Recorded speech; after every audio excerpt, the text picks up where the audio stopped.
How are you all? कैसे हैं आप सब? I hope you all are all set for your board examinations. So आज हम कर रहे हैं chapter number 5 of your book First Flight. इससे पहले भी हम कुछ चैप्टर्स इस बुक के कर चुके हैं। आज हम और ज़्यादा बेहतर तरीके से इस चैप्टर को समराइज्ड वे में समझेंगे और साथ ही में इससे जुड़े हुए कुछ इंपॉर्टेंट क्वेश्चंस को डिस्कस करेंगे। So what are we waiting for? Let's quickly get started. Chapter का टाइटल है ग्लिम्प्सेस ऑफ इंडिया, ऑलराइट, और ये चैप्टर 3 पार्ट्स में डिवाइडेड है। एक चैप्टर में ही 3 अलग अलग पार्ट्स है। आपका जो फर्स्ट पार्ट है वो है a baker from Goa, second part है Coorg and third part is tea from Assam. और तीनों ही पार्ट्स में हमने इंडिया के कल्चरल डाइवर्सिटी को डिस्क्राइब किया है, डिस्कस किया है। India is a land of diverse communities and cultures, right, ये हम सभी जानते हैं। तरह तरह के लोग इंडिया में रहते हैं, एक साथ बसते हैं और इसीलिए इंडिया में आपको विविड कल्चर्स देखने के लिए मिलते हैं, राइट।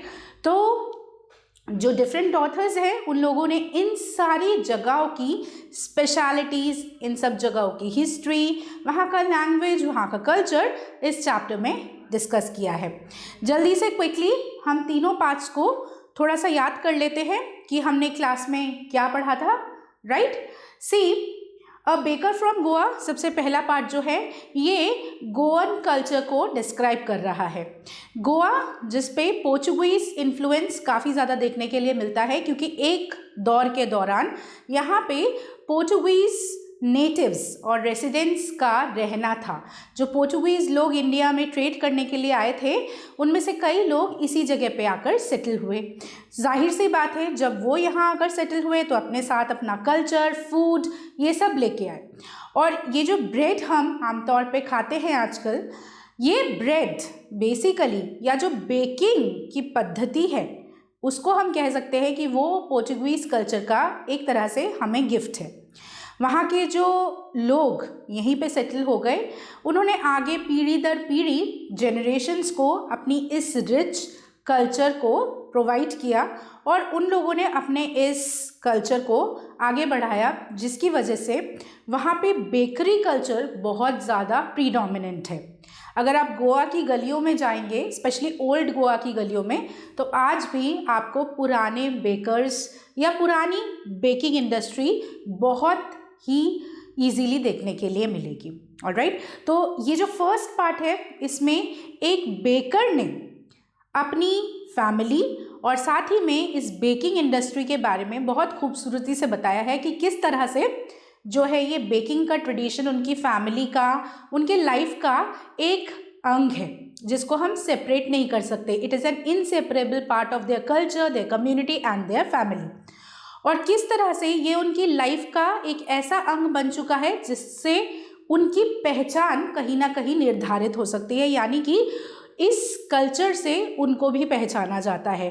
ट्रेडिशनल टर्म्स बहुत सारे हैं इस पार्ट में, जैसे कि तरह तरह के डिफरेंट ट्रेडिशनल ब्रेड्स, उनके नाम हैं, राइट।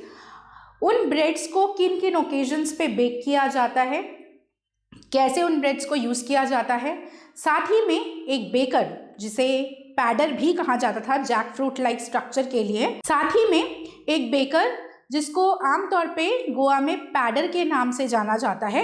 वो पैडर क्यों इम्पॉर्टेंट है गोवन सोसाइटी में, उसका इन्फ्लुएंस कितना है गोवा के कल्चरल इवेंट्स में, वो सब कुछ बहुत ही खूबसूरती से इस चैप्टर में दिखाया गया है। सो एक तरह से आप कह सकते हैं कि जब आप इस चैप्टर को पढ़ते हैं तो आपको क्लियरली ये दिखता है कि एक बेकर का गोवा पर कितना ज़्यादा इन्फ्लुएंस है, या एक बेकर कितना इम्पॉर्टेंट है जब हम गोवा की बात करते हैं, राइट। आगे चलेंगे तो नेक्स्ट जो पार्ट है वो है Coorg. Again Coorg is a beautiful destination for tourists. आगे चलते हैं, we will study about Coorg in the next part. अगर आपको याद हो तो कुर्ग एक बहुत ही खूबसूरत सा हिल स्टेशन है जो कि एक फेमस और अट्रैक्टिव टूरिस्ट डेस्टिनेशन भी है। अपने लोकेशन की वजह से और अपनी नेचुरल सीनिक ब्यूटी की वजह से ये टूरिस्ट का एक पसंदीदा केंद्र है जहाँ लोग जाना पसंद करते हैं। इस पोर्शन में भी मिस्टर लोकेश जो ऑथर हैं, उन्होंने कुर्ग की नेचुरल ब्यूटी के बारे में बहुत खूबसूरती से लिखा है। इस नेचुरल ब्यूटी को डिस्क्राइब करते हुए उन्होंने जो कुर्गी लोग हैं, मतलब कुर्ग के जो निवासी हैं, उन लोगों का कहाँ से कल्चर जो है डेवलप हुआ, या उन लोगों का जो कल्चर है वो किन किन लोगों की वजह से इन्फ्लुएंस्ड हुआ, इनके डिसेंडेंट्स कौन कौन थे, इनका अरेबियन लोगों के साथ या फिर इनके डिसेंडेंट्स कौन हैं, ग्रीक लोग, अरब लोग, इन लोगों का कुर्गी लोगों के ऊपर क्या इन्फ्लुएंस है, किस तरह से उनका कल्चर कुर्ग के कल्चर के साथ मिक्स हो गया है, या फिर हम बेहतर तरीके से ये कह सकते हैं कि उनके कल्चर की झलक किस तरह आज भी कुर्ग के लोगों में या कुर्ग के ट्रेडिशंस में झलकती है, वो भी चैप्टर में बहुत ही ब्यूटीफुली दिखाया गया है। कुर्ग के जो लोग हैं उनकी स्पेशल ड्रेसेस कैसी हैं, किस तरह से वो लोग अपनी ब्रेवरी और साहस के लिए जाने जाते हैं। कोडावू जो पर्टिकुलर कम्युनिटी है कुर्ग की, जो कि अपनी ब्रेवरी के लिए बहुत ज़्यादा जाने जाते हैं, फेमस है, उनके बारे में भी यहाँ पर बहुत ही ब्यूटीफुल तरीके से डिस्क्रिप्शन दिया हुआ है। Alright, so basically you can say that the second part illustrates the hill station Kurg in a beautiful manner, describing its scenic beauty as well as its people and the lifestyle. Clear? Coming to the third part, that is tea from Assam, जिसको अरूप कुमार जी यानी अरूप कुमार दत्ता जी ने लिखा है। इन्होंने क्या किया है, इन्होंने एक ब्यूटीफुल कॉन्वर्सेशन, दो बच्चे हैं इस पार्ट में, एक है राजवीर और एक है प्रांजल। ऑलराइट, आइए अब चलते थर्ड पार्ट की तरफ, यानी कि T from Assam.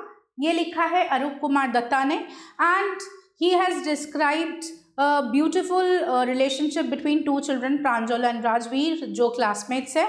Both of these children are travelling via train and they are going to Assam. All right, Pranjal, who is actually a resident of Assam, already बचपन से वो आसाम के चाय बागानों में ही बड़ा हुआ है, क्योंकि उसके फादर जो हैं वो एक टी एस्टेट में काम करते हैं, एंड नेचुरली क्योंकि फैमिली का टी से कनेक्शन है तो वो बहुत अच्छे से वाकिफ़ है। आसाम की जो चाय है वो विश्व भर में विख्यात है, right, it is world famous. Rajveer जो कि शहर में पला बड़ा है, उसे इतना इस बारे में नहीं पता, that is why he is very much curious to know about Assam, its culture, its tradition and especially about tea. तो जब छुट्टियां बिताने के लिए ये दोनों दोस्त, मतलब प्रांजल राजवीर को लेके, तो जब छुट्टियां बिताने के लिए ये दोनों दोस्त आसाम की तरफ रवाना होते हैं, तो ट्रेन के दौरान आपस में काफ़ी सारा डिस्कशन जो है दोनों के बीच में होता है, और प्रांजल वो बिल्कुल भी एक्साइटेड नहीं है। क्यों? क्योंकि उसके लिए तो नॉर्मल बात है, वो अपने घर जा रहा है, उसको चाय के बागानों में कोई एज सच इंटरेस्ट भी नहीं है, क्योंकि कोई चीज़ जो हम रेगुलरली देखते हैं। और प्रांजल वो बहुत ज़्यादा एक्साइटेड नहीं है। क्यों? क्योंकि उसके लिए तो वो सिंपली अपने घर जा रहा है। जो चीज़ हम आमतौर पे देख रहे होते हैं या जिस चीज़ के बारे में हमें पता होता है उसमें हम इंटरेस्ट अपना शो नहीं करते, लेकिन जो चीज़ हमें नहीं पता हम उस पर बहुत ज़्यादा इंटरेस्टेड रहते हैं। The same happens with Rajvir. Rajvir gets very excited. जैसे जैसे आसाम की तरफ ट्रेन बढ़ रही है, राजवीर का एक्साइटमेंट धीरे धीरे बढ़ता जा रहा है। बाहर जो खूबसूरती है वो बिल्कुल देखते ही बनती है, चारों तरफ हरियाली ही हरियाली है, छोटे छोटे टी गार्डन्स हैं, और साथ ही जर्नी के दौरान वो काफ़ी सारे टी से एसोसिएटेड इंटरेस्टिंग फैक्ट्स डिस्कस करते हैं, जैसे कि टी का ओरिजिन कैसे हुआ था। इसके साथ बहुत सारी स्टोरीज एसोसिएटेड है, चाइनीज़ स्टोरी है, एक बुद्धिस्ट स्टोरी है, ठीक है, जिनके बारे में आपने चैप्टर में पढ़ा है ऑलरेडी। इसके अलावा कौन सी चाय पत्ती स्ट्रॉन्ग चाय बनाती है या कौन सी चाय पत्ती किस महीने में जो है अवेलेबल रहती है, इन सब के बारे में राजवीर ने आउट ऑफ क्यूरियोसिटी बहुत अच्छे से रिसर्च किया है। By the time they reach Assam, Pranjal's father is there to pick them up and he is also very surprised by the curious nature of Rajveer. In fact, it is better to say that he is impressed. वो काफ़ी खुश हो जाते हैं प्रांजल और राजवीर को देख के। प्रांजल उनका बेटा है, उनसे मिलने के लिए वो लोग उत्सुक थे ही, बट राजवीर से मिलके भी वो उतना ही खुश होते हैं। इनफैक्ट वो अप्रिशिएट भी करते हैं कि राजवीर इतने अच्छी तरीके से अपना होमवर्क करके आया है कि आसाम के बारे में, आसाम के चाय बागानों के बारे में उसे इतना सारा जो है इंटरेस्ट है। इनफैक्ट ये कहना सही होगा कि उसके पापा बहुत ज़्यादा इम्प्रेस्ड है राजवीर से, क्योंकि राजवीर ने अपना होमवर्क बहुत अच्छे से किया है। होमवर्क इन द सेंस कि उसने थोड़ा बहुत नॉलेज ऑलरेडी इकट्ठा करना शुरू कर दिया है आसाम और वहाँ के टी गार्डन्स के बारे में, जिसको देख के प्रांजल के फादर काफ़ी ज़्यादा इम्प्रेस्ड है। उसकी बातचीत करने के तरीके से या बातों से काफ़ी हद तक ये जाहिर हो रहा है कि आने वाले दिनों में वो काफ़ी जानकारी लेना चाहता है और वो काफ़ी इंटरेस्टेड है आसाम को घूम के देखने के लिए। ऑलराइट, तो तीनों ही पार्ट इस चैप्टर में इंडिया के अलग अलग एरियाज़ को डिस्क्राइब कर रहे हैं और इंडिया के डाइवर्स कल्चर को बहुत खूबसूरती से बयान कर रहे हैं। ऑलराइट, तो चैप्टर तो आप सभी ने ऑलरेडी पढ़ा हुआ है, I know very well. So now it's time let us discuss some important questions that can come in your examinations. ठीक है, अच्छा, ज़रूरी नहीं है कि एग्जैक्टली यही क्वेश्चन आपको क्वेश्चन पेपर में मिल जाए। हम जब तैयारी कर रहे हैं तब हम हर तरीके से तैयारी करेंगे।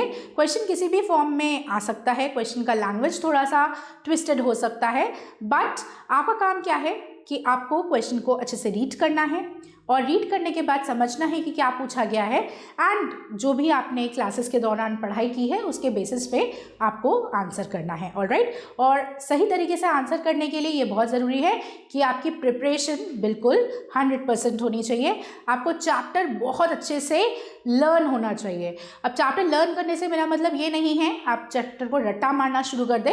When I say that you must learn the chapter properly, that means you should give the chapter thorough reading and you should understand what the context is all about. Chapter को समझना ज़रूरी है। अगर आप एक बार खुद चैप्टर अच्छे से समझ जाएंगे तो आप अपने शब्दों में आंसर्स को भी बेहतरीन तरीके से लिख पाएंगे। So let's start with the first segment. ये जो क्वेश्चंस है ये फर्स्ट पार्ट में से है, यानी अ बेकर फ्रॉम गोवा से है। Right, so let's read the first question. What are the elders in Goa nostalgic about? Alright, देखो मैंने तुम्हें जब समरी बताई तब मैंने यही बोला कि जो ओल्ड गोवन लोग हैं वो आज भी अपने डिसेंडेंट्स को याद करते हैं। ऑलराइट, अपने पूर्वजों को याद करते हैं, और नेचुरली जब वो अपने पूर्वजों को याद कर रहे हैं तो वो पोर्चुगीज़ कल्चर को भी कम्प्लीटली इग्नोर नहीं कर सकते, क्योंकि इनमें से कई जो फैमिलीज़ हैं उनका कहीं ना कहीं लिंक जो है पोर्चुगीज़ लोगों से है। जो पोर्चुगीज़ ट्रेडर्स थे वो इनिशियली इंडिया में आकर सेटल हुए, गोवा में ही सेटल हुए। राइट, और कई सालों तक यहाँ पर वो रहे, उन्होंने अपना व्यापार किया, तो नेचुरली कई लोग वापस गए ही नहीं। यहाँ पर वो अपने साथ अपना कल्चर, अपना फूड, अपना हेरिटेज काफ़ी कुछ लेके आए, और आगे जब उन्होंने अपनी फैमिली स्टार्ट की, यहाँ पर जब वो सेटल हुए, यहाँ पर शादी की, आगे चल के उनके बच्चे हुए, उनकी फैमिलीज़ हुई, तो उन फैमिलीज़ में एक मिक्स्ड कल्चर देखने के लिए मिला, यानी इंडियन कल्चर भी मिला, पोर्चुगीज़ कल्चर भी मिला। तो ये जो ओल्ड गोवन लोग हैं, जो बड़े बूढ़े हैं, वो आज भी उस कल्चर को, अपने उन पुराने दिनों को बहुत ज़्यादा याद करते हैं, because these are very sweet memories. वो जब भी इनको याद करते हैं वो एक अलग ही नॉस्टैल्जिक एरा में पहुंच जाते हैं। उन्हें लगता है कि जैसे मानो वो पुराने दिन ही बहुत ज़्यादा अच्छे थे, जहाँ वो बचपन में वेट करते रहते थे कि कब बेकर जो है घर में आएगा मॉर्निंग में ब्रेड सप्लाई करने के लिए, और वो स्वीट ब्रेड्स को रेलिश कर पाएंगे। मतलब उन्हें वो छोटी छोटे किस्से याद, मतलब वो उन छोटे छोटे किस्सों को आज भी नहीं भूले हैं। ऐसा मानो उन छोटे छोटे किस्सों के साथ वो अपना बचपन ही दोबारा जी रहे हो, इसीलिए ये एक नॉस्टैल्जिया की तरह उनके लिए काम करता है। Alright, so as I said कि यहाँ पर जब आप इस आंसर को आंसर करेंगे तो सिंपली आपको इन पॉइंट्स का ध्यान रखना है कि द पोर्चुगीज डेज, ठीक है, जो पहले पोर्चुगीज इन्फ्लुएंस था गोवन कल्चर के ऊपर, उसके बारे में, ठीक है, bread, the bakers, the bakery, the bread culture, उसके बारे में, festive breads like bol and bolinas, जो एक ट्रेडिशनल पार्ट है गोवा का जिसको आप अलग नहीं कर सकते कि कोई भी फेस्टिविटी हो, कोई भी इम्पॉर्टेंट फेस्टिवल हो, चाहे वो पार्टी हो, चाहे बेटी की शादी हो, ब्रेड जो है उसका एक अभिन्न पार्ट हुआ करता था। वहाँ पर अगर ब्रेड सर्व नहीं हो रही है, बोल्स जो कि एक बहुत इम्पॉर्टेंट ब्रेड है, वो अगर सर्व ना की जाए तो फिर ये एक डिसरेस्पेक्ट माना जाता था। ऑलराइट, सो आपको क्या करना है इस पर्टिकुलर क्वेश्चन को आंसर करते वक्त, ये सारी चीज़ें कोट करनी है। Alright, importance of the bakers, the influence of Portuguese people, है ना, ओल्ड गोवा, ओल्ड बेकरीज, इनके बारे में लिखते हुए आपको इस आंसर को बताना है कि किस तरह से ये उनके एक तरह से कह सकते हो रूट्स में बस गया है, ये सेपरेट नहीं किया जा सकता। अगर हम गोवा की बात करेंगे तो कहीं ना कहीं ब्रेड्स और बेकर्स की भी बात होगी।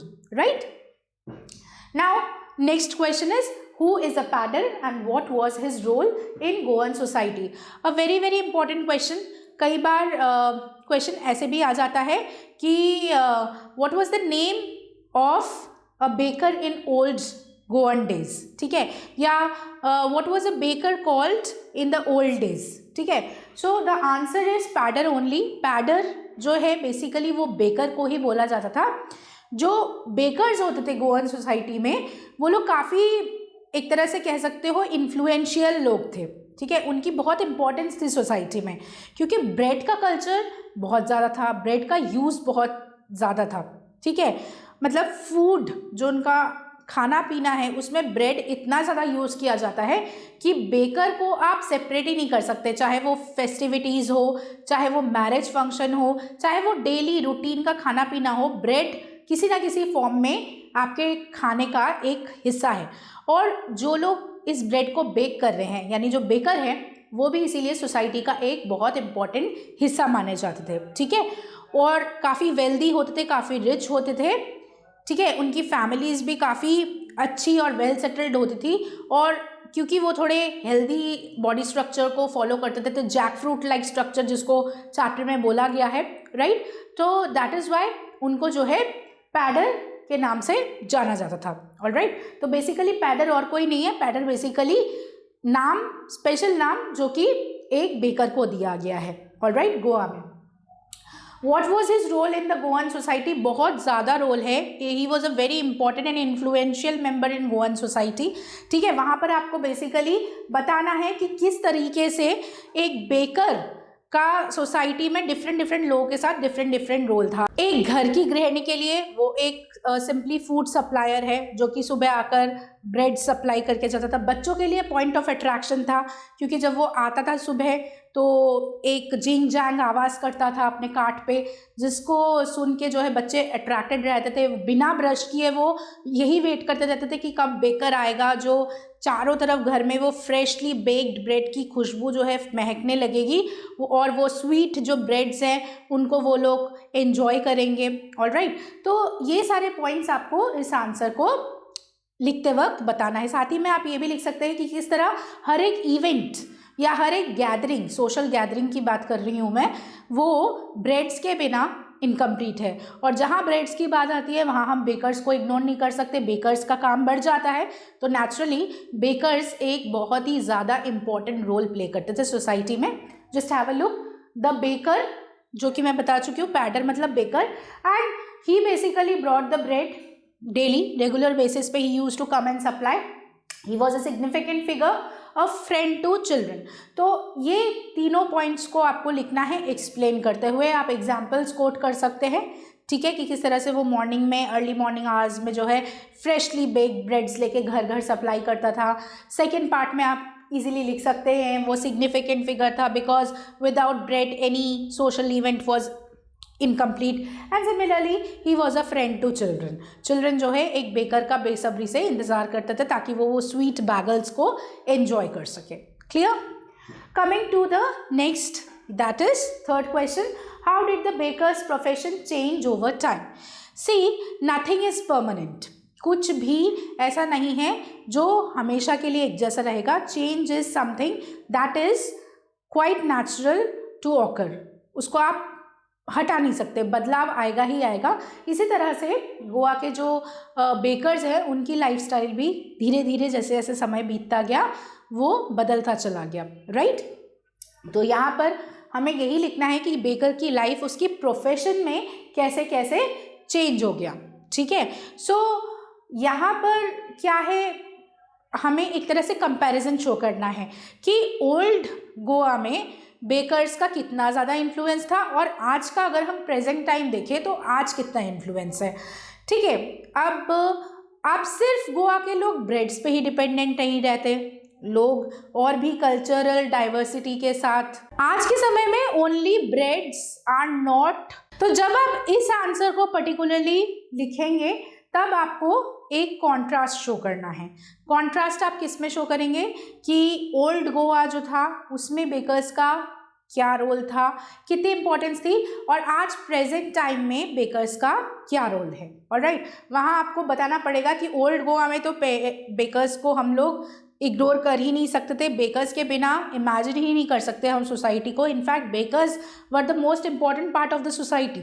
ऑलराइट, वो पूरे दिन का, पूरे परिवार का एक हिस्सा है जिसको हम सेपरेट आउट ही नहीं कर सकते। लेकिन जैसे जैसे समय बीतता गया अब वो चीज़ जो है धीरे धीरे उसकी ज़रूरतें या उसकी चीज़ें कम होने लगी। अब सिर्फ ब्रेड ही खाने का एक इम्पॉर्टेंट हिस्सा नहीं है, और भी चीज़ें आ गई हैं, और उससे भी बड़ी बात है जो इन्फ्लुएंस है वो धीरे धीरे कम हो गया है। तो बेकर का जो इम्पोर्टेंस है वो भी कहीं ना कहीं रिड्यूस हो गया है। हम कंप्लीटली इग्नोर नहीं कर सकते बेकर्स के इम्पोर्टेंस को। अभी भी आज भी गोवा में अगर आप जाएंगे तो इन्फ्लुएंस आपको दिखेगा, लेकिन जो इम्पोर्टेंस या जिस तरह का इन्फ्लुएंस पहले ओल्ड गोवा में था या ओल्डन डेज में था वो आज प्रेजेंट डे में आपको उतना नहीं दिखेगा। ऑलराइट, तो एक तरह से सप्लाईज में थोड़ी कमी आ गई है, फ्रीक्वेंसी में कमी आ गई है, लोगों की सोच बदल गई है, कई अब जनरेशन्स बदल गई हैं। तो जनरेशन गैप के चलते जो नई पीढ़ी के जो लोग हैं, जो नए लोग हैं, बच्चे हैं,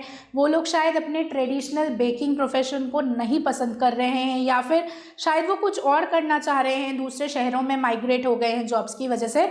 तो कहीं ना कहीं वो जो बेकिंग का एक जो जज्बा था या जो बेकिंग का एक इम्पॉर्टेंस था वो आज की डे में थोड़ा थोड़ा कम हो गया है। लेकिन स्टिल आज भी उसे पारंपरिक रूप से देखा जाए तो चेरिश किया जाता है इम्पॉर्टेंट फेस्टिवल्स में या ट्रेडिशंस में। कंप्लीटली आप इग्नोर नहीं कर सकते। आज भी कहीं ना कहीं वो एक नॉस्टैल्जिया की तरह या एक पुरानी प्रथा की तरह गोवन कल्चर में बहुत ज़्यादा विजिबल है। ऑलराइट, तो यहाँ आपको कॉन्ट्रास्ट भी देना है, लेकिन साथ ही में ये भी बताना है कि कहीं ना कहीं गोवन सोसाइटी में ब्रेड का जो इन्फ्लुएंस है या एक बेकर का इन्फ्लुएंस है वो वैनिश नहीं हुआ है, उसे आज भी लोग पसंद करते हैं। शायद रेगुलरिटी में वो चीज़ उतनी नहीं हो रही है जितना पहले हो रही थी, पर आज भी इम्पोर्टेंस कंप्लीटली इग्नोर नहीं की जाती है या फिर वैनिश नहीं हुई है। Alright, so while answering you have to answer this कि from a profitable profession how it became an everyday necessity and now to a less frequent profession. Alright, but still cherished and is followed in different traditions. Alright, clear? Now coming to the next question, again an important question, what special breads were made from? Now coming to the next question, what special breads were made for different occasions? As I told you कि गोवा की जो society थी वहाँ पे जो लोग थे, specially old Goan traditions को अगर हम देखें तो वहाँ पर हर एक ओकेजन के लिए एक अलग तरीके का ब्रेड था। ऑलराइट, जैसे बच्चों के लिए स्वीट बैगल्स थे, वहीं मैरिज पार्टीज़ के लिए बोल्स थे। ऑलराइट, तो अलग अलग ओकेजन्स के लिए अलग अलग तरह की ब्रेड्स जो है बहुत इंपॉर्टेंट मानी जाती थी। तो आपको उन सभी के बारे में बताना है कि किस तरीके से अलग अलग ब्रेड्स जो है अलग अलग ओकेजन्स के लिए बनाई जाती थी। इस आंसर को करते वक्त आप इजीली बोल सकते हैं जैसे बोल फॉर एंगेजमेंट्स। ऑलराइट, एंगेजमेंट या मैरिज में बोल बहुत इंपॉर्टेंट था। Cakes for Christmas, alright, and sandwiches for parties. Sweet bread जो कि बच्चों के लिए बहुत इंपॉर्टेंट था, एक स्पेशल पॉइंट ऑफ अट्रैक्शन था, आप उसको भी यहाँ पर मेंशन कर सकते हैं। तो ये 4-5 एग्जांपल्स देके आप इजीली डिस्क्राइब कर सकते हैं कि किस तरह से एक बेकर या ब्रेड जो फूड है उसका एक बहुत ही इम्पॉर्टेंट इन्फ्लुएंस था फूड में भी, कल्चर में भी और ट्रेडिशन में भी गोवन सोसाइटी में। क्लियर है? सो ईजी टू आंसर, इसमें कुछ नहीं करना है, आपको सिर्फ याद करना है कि कौन सी ब्रेड किस ओकेजन के लिए इम्पॉर्टेंट मानी जाती थी। Moving further, now let's come to the second part, that is Coorg. ठीक है, जब हम कुर्ग वाले पार्ट के बारे में बात कर रहे हैं, कुर्ग या कोडागू वाले बारे में बात कर रहे हैं, यहाँ पर 3-4 क्वेश्चंस बहुत इंपॉर्टेंट हैं, क्योंकि जो टेक्स्ट दिया हुआ है, जब हम कुर्ग या कोडागू वाले पोर्शन की बात करते हैं तो 3-4 चीज़ें एकदम से दिमाग में क्लिक करती हैं। फर्स्ट है कि वहाँ के लोग कैसे थे, ठीक है, कुर्ग के जो लोग हैं वो कैसे थे। उसके बाद जो अलग अलग तरह का लैंडस्केप है, कुर्ग की जो सीनिक ब्यूटी है वो डिस्क्राइब की है, तो वो कितनी इंपॉर्टेंट है। और उसके अलावा कौन कौन से लेजेंड्स हैं जो कि कुर्ग के लोग या उनके डिसेंडेंट्स, उनके पूर्वजों के साथ एसोसिएटेड हैं। ठीक है, तो आइए जल्दी से इन क्वेश्चंस को भी देख लेते हैं। The first question, what is unique about the people of Coorg, ठीक है, या कोडावूज, इनके बारे में क्या चीज़ है जो यूनिक है, जो इन्हें अलग बनाती है या फेमस बनाती है। सिंपल, अगर आप चैप्टर को प्रॉपर तरीके से रीड करेंगे तो आपको पता चलेगा यहाँ पर बार बार एक चीज़ की बहुत ज़्यादा मेंशन की है, वो है कुर्ग के लोगों की ब्रेवरी। कुर्ग के लोग जो हैं वो काफ़ी ब्रेव हैं, ठीक है, उनकी ब्रेवरी का जिक्र बहुत सारी जगहों पे हुआ है। सो जब आप इस आंसर को कर रहे हैं तो आपको उनके फिजिकल चीज़ों को डिस्क्राइब करने के साथ साथ उनके ब्रेवरी को भी डिस्क्राइब करना है। ठीक है, आपको ब्रेवरी के साथ उनके इंडिपेंडेंस को and the privilege that they have got to own their own arms and ammunitions. Chapter में इट इज़ क्लियरली मेंशन कि सिर्फ कुर्ग के ही लोग हैं जो बिना किसी परमिशन के भी आर्म्स एंड एम्यूनिशंस कैरी कर सकते हैं। ठीक है, उन्हें लाइसेंस की ज़रूरत नहीं पड़ती। तो ये 3-4 पॉइंट्स हैं जो आपको इस आंसर में याद रखने हैं। ठीक है, तो ये 3-4 पॉइंट्स जो हैं आपको ध्यान में रखना है जब आप इस आंसर को लिख रहे हैं। ठीक है, कि they are very brave, they are very independent, hard working, they have a privilege. So जब आप आंसर कर रहे हैं तो आपको इन 3-4 चीज़ों का ध्यान रखना है इस आंसर को लिखते वक्त, कि they were very brave, they are independent in nature, they are beautiful also, all right, and apart from that they are the only people in India who have the privilege to keep their firearms on their own without carrying any kind of license।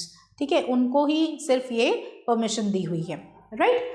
Next, क्योंकि कुर्ग की beauty के बारे में description दिया हुआ है इस chapter में, तो हम उसको कैसे छोड़ सकते हैं, क्वेश्चन तो उस बारे में भी आ सकता है। Describe the natural landscape and wild life of Coorg. एक हिल स्टेशन है, टूरिस्ट अट्रैक्शन है, इतना ब्यूटीफुल है, तो आपको यहाँ पर कुर्ग की लोकेशन को बताते हुए बताना है कि it's a hub of evergreen rain forest, जहाँ आपको वैरायटी ऑफ एनिमल्स देखने के लिए मिलेंगे, डिफरेंट स्पीशीज़ ऑफ एनिमल्स देखने के लिए मिलेंगे, साथ ही में कॉफ़ी प्लांटेशंस जिसके लिए बहुत ज़्यादा फेमस है, स्पाइसेस जिसके लिए ये बहुत ज़्यादा फेमस है। इन सभी चीज़ों की वजह से यहाँ कुर्ग पर्टिकुलरली एक टूरिस्ट अट्रैक्शन बन जाता है, जिसे देखने के लिए वर्ल्ड से लोग आते हैं, राइट। तो आपको बताना है कि किस तरह से एक रिच बायोडाइवर्सिटी है कुर्ग में, एक रिच कल्चरल हेरिटेज है, जिसको देख के जो है एक टूरिस्ट को बहुत खुशी मिलती है। जब भी आप कहीं जाते हैं तो आप वहाँ के कल्चर से वाकिफ़ होते हैं, वहाँ के लोगों से मिलते हैं, उनकी परंपराओं को जानते हैं, उनके लाइफस्टाइल को जानते हैं, तो आपकी नॉलेज इंक्रीज़ होती है। आपको और अच्छे से पता चलता है कि किस तरह से इंडिया में तरह तरह के कम्युनिटीज़ को एग्जिस्ट कर रही हैं और किस तरह से आज भी इन लोगों ने अपने ट्रेडिशंस को, कल्चर को फॉलो कर रखा है, या you can say that they are still carrying their legacies, traditions which have been passed on by their ancestors, all right. So in this particular answer you would be talking about the location of Coorg, all right, the evergreen rainforest that one can witness in Coorg, then coming to the different and very popular spices which are available in Coorg, about the coffee plantations which you can see in Coorg when you are visiting, and because the natural beauty is so good and the climatic conditions are so favorable, that is why you can find a rich biodiversity। आप वहाँ जाएंगे तो variety of animal species को भी आप देख सकते हैं, again which is a attraction for the tourists। Clear? Coming to the third question, what are some legends associated with the Coorgi people. Chapter में हमने 2 लेजेंड्स की बात की है, एक है अरेबिक लेजेंड और एक है ग्रीक लेजेंड। आपको दोनों को ही बताना है कि किस तरह से they are descent from and Greek people, है ना, देयर मार्शियल आर्ट ट्रेडिशन, कैसे वो मार्शियल आर्ट में बहुत अच्छे से ट्रेंड है और किस तरीके से माना जाता है कि उनकी जो अटायर है, जो ड्रेस वो पहनते हैं, उसमें आपको अरेबिक इन्फ्लुएंस दिख जाएगा। उनका जो कल्चरल टेपेस्ट्री है या फिर कह सकते हो कि उनकी जो परंपराएं हैं उसमें आपको ग्रीक, अरब, इन दोनों चीज़ों की एक झलक देखने के लिए मिल जाएगी। एंड दैट इज़ वाई आप जब इस आंसर को पर्टिकुलरली लिखें तो आप दोनों चीज़ों को मेंशन करें, उनके अटायर के बारे में भी मेंशन करें, ग्रीक लेजेंड्स के बारे में भी मेंशन करें और साथ ही में उनकी ब्रेवरी को मेंशन करते हुए इनके मार्शियल आर्ट्स के बारे में भी मेंशन करें। And see children, it is not necessary कि इसमें सिर्फ आपको ये पूछा है तो आप सिर्फ इतना ही देंगे। Answering a question always depends on what is being asked and how many marks are allotted to that particular question। अभी तो इसमें हमने मार्क्स नहीं दिए हुए हैं। अब यही क्वेश्चन 3 मार्क्स में या 2 मार्क्स में भी आ सकता है और यही क्वेश्चन 4-5 मार्क्स में भी आ सकता है, राइट। वो एंटायरली डिपेंड करता है कि एग्जामिनर आपसे क्या जानने की कोशिश कर रहा है, ठीक है। तो आपको अपने आंसर का जो लेंथ है, यानी आंसर में आपको कितना एक्सप्लेन करना है, वो आपको एक तरह से समझना पड़ेगा। तो आंसर कैसे करना है या आंसर में कितना ज़्यादा डिटेल्ड वे में एक्सप्लेन करना है वो डिपेंड करता है कि जो भी मार्क्स इस पर्टिकुलर क्वेश्चन को अलॉट किए गए हैं, राइट। अगर क्वेश्चन सिर्फ 2 मार्क्स का है तो सिंपली आप शॉर्ट में ये बता दीजिए कि ग्रीक और अरब इन्फ्लुएंस है, उनके डिसेंडेंट्स जो हैं उनके ग्रीक और अरब इन्फ्लुएंस है, उनकी ड्रेस में अरब ड्रेसेस की झलकियाँ आपको मिल जाएंगी, अरेबियन जो है इन्फ्लुएंस इजीली देख सकते हैं आप। इसके अलावा उनके मार्शल आर्ट ट्रेडिशंस के बारे में बता सकते हैं। But if the question is on a higher part तो फिर आप इसमें थोड़ा ज़्यादा पूरा जो लेजेंड है उसको एक्सप्लेन कर सकते हैं कि क्यों ग्रीक और अरब लेजेंड्स के साथ हम उनको एसोसिएट करते हैं। इसके अलावा मार्शियल आर्ट्स का जो पूरा फॉर्म है उसको आप अच्छे से डिस्क्राइब कर सकते हैं। साथ ही में आप यहाँ पर ये लाइन भी ऐड कर सकते हैं कि इनकी ब्रेवरी की वजह से ही इनको ये प्रिविलेज मिला हुआ है कि they can carry firearms without any particular licence, तो वो भी आप इसमें ऐड कर सकते हैं। ऑलराइट, तो depending on the marks allotted to the question you need to frame your answer, कि आपको कितना डिटेल्स या कितना ज़्यादा एक्सप्लेन करना है या फिर आपको जस्ट सिर्फ शॉर्ट में इम्पॉर्टेंट चीज़ें बतानी है। Now let's move to the next question. How does the chapter portray the connection between Coorgis and nature? See, Coorg is a beautiful hill station which is famous for its scenic beauty, natural beauty. ठीक है, यहाँ पर जो वहाँ के लोग हैं जो ऑलरेडी वहाँ रह रहे हैं उनके साथ एक तरह से आपको नेचर का कनेक्शन बताना है। तो इस केस में आपको उनके डीप रूटेड ट्रेडिशंस के बारे में लिखना पड़ेगा आंसर में कि किस तरह से उनके जो ट्रेडिशंस है वो काफ़ी ज़्यादा डीप है। इसके अलावा उनके जो स्पोर्ट्स है, एडवेंचर स्पोर्ट्स है, जैसे रिवर राफ्टिंग है, ठीक है, एडवेंचर स्पोर्ट्स है, ये कहीं ना कहीं नेचर से ही रिलेटेड है। फॉर एग्जांपल रिवर राफ्टिंग तो रिवर में ही कर रहे हैं ना, it's a part of nature. तो कुर्गी जो लोग हैं उनका लाइफ नेचर के साथ बहुत ज़्यादा मिक्सड अप हो चुका है, मतलब उनका लाइफ कहीं ना कहीं नेचर पे ही डिपेंडेंट है। इतना ज़्यादा बायोडाइवर्सिटी है, इतने सारे एवरग्रीन फॉरेस्ट हैं। कुर्ग के जो लोग हैं वो लोग काफ़ी ज़्यादा नेचर के साथ कनेक्टेड हैं, राइट। चाहे वो एडवेंचर स्पोर्ट्स हो, चाहे वो रिवर राफ्टिंग हो, चाहे वो कॉफ़ी प्लांटेशंस हो, या फिर किसी भी तरीके का पारंपरिक ट्रेडिशन हो, कहीं ना कहीं वो बहुत इजीली उनके रहन सहन में, उनके खान पान में या जिस तरह का जीवन वो बिताते हैं उसमें झलकता है, राइट। सो जब आप इस आंसर को कर रहे हैं कि कुर्गीज में और नेचर में आप कनेक्शन एस्टैब्लिश कर रहे हैं, तब आपको इन्हीं पॉइंट्स को एक्सप्लेन करना है, ठीक है, उनका कनेक्शन समझाते हुए कि नेचर एक तरह से उनके लाइफ का एक इनसेपरेबल पार्ट है। अगर हम उनके एडवेंचर स्पोर्ट्स की बात करें वहाँ पे भी नेचर आ जाता है, राइट। अगर हम रिवर राफ्टिंग की बात करें वहाँ भी नेचर आ जाता है। कॉफ़ी प्लांटेशंस की बात करें जो उनके इनकम का एक ज़रिया है, वहाँ पे भी कहीं ना कहीं नेचर ही आ रहा है, राइट। तो हर जगह कहीं ना कहीं नेचर उनकी लाइफस्टाइल के साथ बहुत ज़्यादा इंटरवीन्ड है, right. So that you need to explain. Now coming to the third part, that is tea from Assam. Tea from Assam जो पार्ट है, जैसा कि मैंने आपको बताया, वहाँ दो फ्रेंड्स का कॉन्वर्सेशन हो रहा है राजवीर और प्रांजल के बारे में। तो क्वेश्चन बन सकता है कि राजवीर और प्रांजल किस तरीके के बच्चे हैं, क्यों राजवीर बहुत एक्साइटेड है, प्रांजल क्यों एक्साइटेड नहीं है, इस तरह के क्वेश्चंस आ सकते हैं। लेजेंड्स क्या है टी से एसोसिएटेड, ठीक है। तो आइए कुछ क्वेश्चंस को देख लेते हैं, फिर पता करते हैं। What is the significance of tea gardens in Assam? क्योंकि टी के बारे में ही बात कर रहे हैं हम, है ना। आसाम की बात आते ही जो सबसे पहली चीज़ क्लिक करती है दिमाग में वो है वहाँ के टी प्लांटेशन, चाय के बागान। तो ऑटोमेटिकली जब टी का इतना इन्फ्लुएंस है आसाम पे, तो टी गार्डन्स को हम कैसे भूल सकते हैं। तो यहाँ आपको टी गार्डन्स जो है उनके लाइफ का एक बहुत, आसामीज़ लोगों का एक बहुत इंपॉर्टेंट हिस्सा है। वो ना केवल उनको रोज़गार दे रहा है बल्कि उसका एक हिस्टोरिकल इम्पोर्टेंस भी है। जहाँ तक नज़र जाती है आसाम में आपको चाय के बागान ही देखने के लिए मिलेंगे, इसीलिए आपको एक्सप्लेन करना है जो सीनिक ब्यूटी है। आपको चारों तरफ वास्ट टी गार्डन्स देखने के लिए मिलते हैं which basically add to the scenic beauty, है ना। हरियाली देखने के लिए मिलती है चारों तरफ।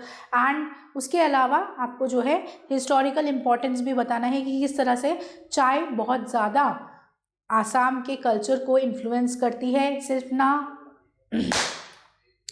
और इसके साथ आपको ये भी बताना है कि किस तरह से चाय आसाम के कल्चर को इन्फ्लुएंस करती है। और सिर्फ कल्चर ही नहीं, इकोनॉमिक डेवलपमेंट को भी कहीं ना कहीं चाय के बागान ही बढ़ा रहे हैं, क्योंकि ये एक इम्पॉर्टेंट मेजर क्रॉप है जिसको एक्सपोर्ट किया जाता है पूरे वर्ल्ड में। ऑलराइट, तो इस क्वेश्चन में आपको टी गार्डन्स का इम्पोर्टेंस बताना है और ये सारे पॉइंट्स कवर करने हैं।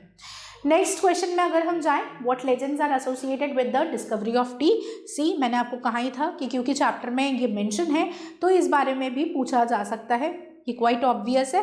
तो आपको जो है दोनों ही लेजेंड्स के बारे में बताना है। दो लेजेंड्स की डिस्कशन हुआ है, एक चाइनीज़ एम्परर का लेजेंड और एक बोधि धर्मा का स्टोरी। चाइनीज़ एम्परर का किस तरह से एक्सीडेंटली एक दिन गर्म पानी में बेसिकली कुछ पत्ते गिर गए थे और जब राजा ने, जो एम्परर था, उसने वो चाय पी तो उसको वो फ्लेवर बहुत अच्छा लगा, and that's how the concept और the culture of tea started. और एक और जो लेजेंड है वो है बोधि धर्मा का स्टोरी जो था, जिसमें एक बुद्धिस्ट मॉन्क जो है बोधि धर्मा, वो बेसिकली मेडिटेट करने की कोशिश कर रहा था पर किसी भी तरह से कंसंट्रेशन नहीं हो पा रहा था। तब उन्होंने अपनी जो आईज़ हैं वो निकाल दी थी, एंड वो आईज़ जो उनके आईलिड्स हैं या आई बॉल्स है जहाँ गिरी वहाँ पे जो है एक प्लांट उगा और उसी को बेसिकली टी बोलते हैं, ठीक है। क्योंकि उस प्लांट के पत्तों को जब लोग खाते थे तो उनको जो है नींद नहीं आती थी, right. So that is Y ये भी एक एसोसिएटेड लेजेंड है जो कि चैप्टर में बहुत अच्छे से एक्सप्लेन किया हुआ है। आप इन दोनों को ही एक्सप्लेन कर सकते हैं कि there are two famous legends associated with the discovery of tea. One is from the, तो जब आप आंसर करेंगे तो आप ऐसा आंसर कर सकते हैं कि there are two famous legends associated with the discovery of tea. One is with the Chinese emperor and then you can describe that entire sequence, and other one is the Bodhidharma story where you will describe what Bodhidharma basically did. Okay, third question, why was Rajveer more excited than Pranjal? See, I told you कि जब दोनों बच्चों की बात हुई है तो उनके कैरेक्टर स्केच के बारे में पूछा जा सकता है या फिर उनके बारे में पूछा जा सकता है। और जाहिर सी बात है दोनों बच्चे आसाम जा रहे हैं तो एक एक्साइटेड है एक नहीं है, दोनों फ्रेंड्स हैं, तो क्यों ऐसा है वो पूछा जा सकता है। So very simple, as I told you while summarising the chapter, कि Rajvir was a native of Delhi. वो सिटी लाइफस्टाइल में बड़ा हुआ है, वो कभी आसाम गया नहीं है। पहली बात तो आसाम ही नहीं गया, तो आसाम के लिए ही वो एक्साइटेड था। दूसरी बात, टी गार्डन्स के बारे में जब उसे पता चला तो उसके लिए वो एक और अट्रैक्शन पॉइंट बन गया। तो he was very excited to witness the beauty of Assam plus the tea gardens and all. Whereas Pranjol में एक्साइटमेंट था ही नहीं। क्यों नहीं था? क्योंकि Pranjol was born and brought up over there, है ना, वो जो है पैदा ही आसाम में हुआ है, उसके फादर टी एस्टेट में काम करते हैं, तो ऑटोमेटिकली जब प्रांजल जब भी छुट्टियों में घर जाता है तो अपने पापा के साथ चाय के बागानों में घूमने जाता है, तो नेचुरल सी बात है, उसको कोई एक्साइटमेंट नहीं है, उसे ऑलरेडी जो है नॉलेज है उन सब चीज़ों को, उसने ऑलरेडी वो सारी खूबसूरत चाय के बागान विटनेस किए हुए हैं, तो उसके लिए नया कुछ नहीं है। राजवीर के लिए हर एक चीज़ नई है आसाम में, तो बेसिकली प्रांजल के लिए कुछ भी नया नहीं है, राजवीर के लिए सब कुछ ही नया है, ठीक है, वो आसाम ही पहली बार जा रहा है। Now coming to the third question, why was Rajveer more excited than Pranjal? As I told you बच्चों, ये क्वेश्चन तो आ ही सकता है, नेचुरल सी बात है, दोनों सेम एज ग्रुप के हैं, क्लासमेट है, फ्रेंड्स हैं, दोनों एक ही जगह जा रहे हैं, एक जना बहुत एक्साइटेड है, एक जना एक्साइटेड है ही नहीं, तो ऐसा क्यों? Very simple to answer, you have read the text carefully, है ना। प्रांजल he is brought in Pranjal, he is a native of Assam, all right, he was born in Assam, his father works in tea estate, so for him Assam, tea gardens, these are a part of his life, वो जब भी घर जाता है वो यही देखता है, राइट, पापा के साथ घूमने चला जाता है टी गार्डन्स पे, तो उसके लिए पॉइंट ऑफ एक्साइटमेंट कुछ है ही नहीं, राइट। लेकिन राजवीर वो पहली बार आसाम जा रहा है, आसाम ही उसके लिए एक सेंटर ऑफ अट्रैक्शन है, plus in addition to that Rajveer वो ऑलरेडी बहुत एक्साइटेड है, क्यों? क्योंकि वो तो पहली बार आसाम जा रहा है। In addition to that he is also curious about the tea estates, जब उसे पता चला कि प्रांजल के फादर जो हैं टी एस्टेट में काम करते हैं, he is a manager over there, so quite obvious he got very excited कि ओ गॉड, तुम्हारे पापा ऑलरेडी टी एस्टेट के मैनेजर हैं, तो उनसे मिलके और अच्छा लगेगा, उनसे हम काफ़ी ज़्यादा नॉलेज ले सकते हैं, उनके साथ हम टी गार्डन्स घूमने जा सकते हैं, so he is very happy, over excited, he is fascinated by the beauty of Assam, by the tea gardens और whatever he is coming to know about tea estates, all right. So when you answer, you need to keep in mind that Pranjal is a native of Assam, whereas Rajveer is a visitor, ठीक है, तो answer करते वक्त आप इसी तरह से लिखिएगा, Rajveer was a visitor and Pranjal was a native, so natural but obvious, right, Rajveer will be fascinated or excited about the new place, so he was fascinated by the new scenery, right, शहर से दूर Assam north east का एक बहुत ही beautiful हिस्सा है, वहाँ पे आपको ग्रीनरी ही ग्रीनरी दिख रही है, शहर में क्या है, शहर में पॉल्यूशन है, चारों तरफ धुआं है, इतनी ग्रीनरी देखने के लिए नहीं मिलती, तो वो ग्रीनरी ही मन को जो है सुकून दे देती है पहले तो, right. So he was fascinated by the new scenery while Pranjol was use to it, Pranjol तो जब भी छुट्टियों में घर जा रहा है उसको वही चीज़ें देखने के लिए मिल रही हैं, प्रांजल के लिए वो घर है, लेकिन राजवीर के लिए वो एक टूरिस्ट डेस्टिनेशन है, दोस्त का घर है लेकिन साथ ही में एक टूरिस्ट डेस्टिनेशन है, वो रोज़ रोज़ तो नहीं जाएगा ना आसाम, वो कभी कभी जाएगा या पहली बार गया है, उसका एक चार्म है, whenever you do something for the first time there is a natural charm to it, right. So you have to keep these points in mind when you answer this question, okay. Moving further, let's come to this last question, how does the chapter highlight the difference between Assam and the Northeast? See, इस chapter में particularly हमने आसाम को target किया है, north east जो हमारे India का north east region है वो अपने आप में ही बहुत खूबसूरत है, इट्स अ टूरिस्ट डेस्टिनेशन, चाहे वो आसाम हो, चाहे वो मणिपुर हो, चाहे वो अरुणाचल प्रदेश हो, ये काफ़ी ज़्यादा अट्रैक्टिव लोकेशंस है, ठीक है, अनटच्ड लोकेशंस है जहाँ पर अभी भी शहर की भीड़ भाड़ पहुँची नहीं है, इतना ज़्यादा डेंसली पॉपुलेटेड एरिया ये है नहीं, और इसीलिए यहाँ पे सीनिक ब्यूटी बहुत ज़्यादा है, लोग यहाँ यूजुअली छुट्टियाँ बिताने जाते हैं, तो कहीं ना कहीं अभी भी वहाँ के लोग जो हैं वो काफ़ी ज़्यादा ग्राउंडेड हैं, रूटेड हैं और ट्रेडिशंस को बहुत ज़्यादा बेहतरीन तरीके से अभी भी उन लोगों ने रिटेन किया हुआ है, राइट। यहाँ पर तुम्हें वहाँ के क्लाइमेटिक कंडीशंस के बारे में, नेचुरल टेरेन के बारे में बताना है कि किस तरह से आसाम एक हिल स्टेशन होने के बावजूद वहाँ के हार्डवर्किंग लोगों ने वहाँ की सीनिक ब्यूटी को मेंटेन किया हुआ है। जो टी गार्डन्स है उनमें काम करना बहुत आसान नहीं है, माउंटेन स्लोप्स पे कोई भी क्रॉप प्रोडक्शन करना it's a challenge in itself, लेकिन still the people of Assam with their spirit, hard working spirit you can say, have made it come true, ठीक है ना। ये एक इम्पॉर्टेंट इकोनॉमिक एक्टिविटी है और ये एक बहुत इम्पॉर्टेंट टूरिस्ट अट्रैक्शन भी है। तो मैं उन चीज़ों को जो है इसमें एक्सप्लेन करना है, ठीक है। सो when you answer this question you would B describing the vast rolling hills of T estates versus the harsh terrain. बाकी का जो एरिया है हम कहें वो काफ़ी ज़्यादा हार्श है, वेरएज आसाम इन पर्टिकुलर अगर हम देखें वहाँ ये हार्शनेस आपको कम विटनेस करने के लिए मिलेगी। वहाँ सीनिक ब्यूटी ज़्यादा देखने के लिए मिलेगी, नेचुरल ब्यूटी ज़्यादा देखने के लिए मिलेगी। स्पेशली टी गार्डन्स की वजह से वहाँ की ब्यूटी और ज़्यादा बढ़ जाती है कहीं ना कहीं। आप खुद इमेजिन कर सकते हो कि दूर से ही आपको दिख रहा हो कि पहाड़ों पर जो है सुंदर सुंदर छोटे छोटे पत्ते जो है चारों तरफ फैले हुए हैं, जो स्मॉल टी प्लांट्स है वो लगे हुए हैं और उनमें जो टी वर्कर्स है वो लोग चाय की पत्तियां निकाल रहे हैं, तो वो बहुत क्यूट लगते हैं, बहुत सुंदर लगती है, मतलब वो दृश्य जो है देखने ही में बनता है। So that is why here basically you would be comparing the beauty, scenic beauty of Assam with the harsh terrain of the remaining north east. Clear?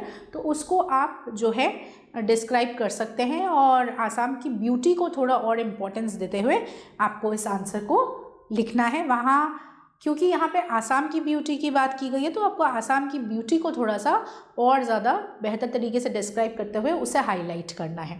Clear है? सो here we are done with another chapter from your textbook First Flight. I hope children आपने बहुत अच्छे से समझ लिया है कि किस तरीके से आपको इस पर्टिकुलर चैप्टर के आंसर्स को करना है, किस तरीके से क्वेश्चन अगर आपसे पूछा जाए तो आपको क्वेश्चन को पहले समझना है और फिर according to the marks allotted आपको उस आंसर को लिखना है। Alright, now it's time for me to sign off for today. I will meet you very soon with another interesting chapter from your class 10 text book. So keep on studying, keep on learning and be ready to shine in your board exams. Bye bye and take care.